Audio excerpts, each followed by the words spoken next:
Hey toy fans, Aaron here. Well, since I looked at the Power of the Force R2-D2 a few days back, or well, a week or so now anyways, viewer requested I take a look at the Power of the Force C-3PO. So that's what we're going to do tonight.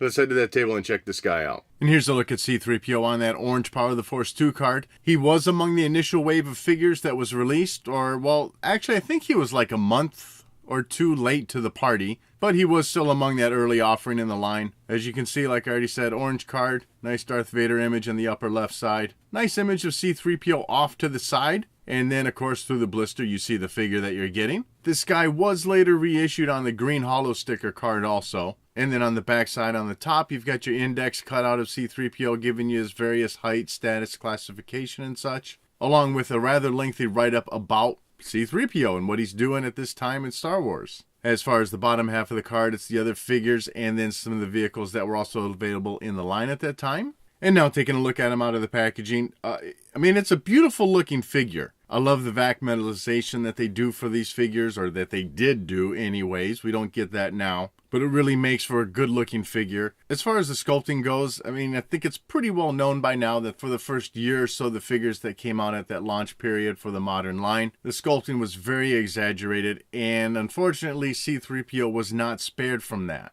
So the upper chest of his body is certainly, quite muscular looking. But I have to say it did fit in with the figures that were available in the line at the time. At least they didn't give him bulging biceps in his arms. His legs, they're a little bit beefy though. Looking closer at the sculpting for the head, it's pretty much what you want out of your C-3PO. You know, the eyes are sculpted, the mouth sculpted in there. A little bit of facial features are sculpted in as well. At the back of the head, you got that little round part sculpted in there, some various lines subtly sculpted in. I will say overall, I do feel like there's just some little mismatch of proportions here.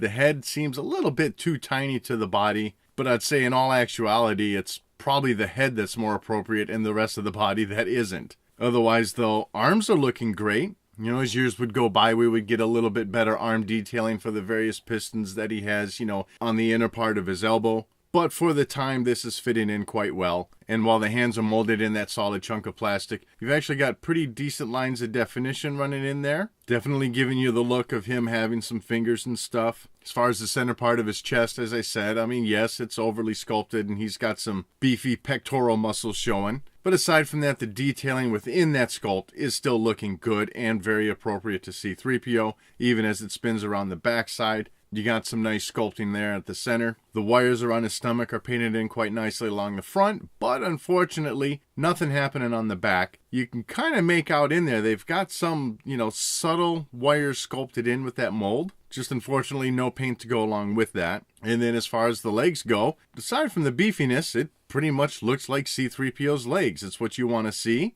You had some decent detailing in there within the sculpt. Unfortunately, no silver leg to go along with this figure, so, not 100% accurate here. But as I recall, we got a much more accurate looking C-3PO, again, minus the bulkiness, for the figure that came with the Millennium Minted coin line that was a Toys R Us exclusive. So overall, minus the beefiness, this is really a very nice looking C-3PO. As for the articulation, things are pretty simple. Head's just going to swivel 360. At both shoulders, you get your full rotation going on there.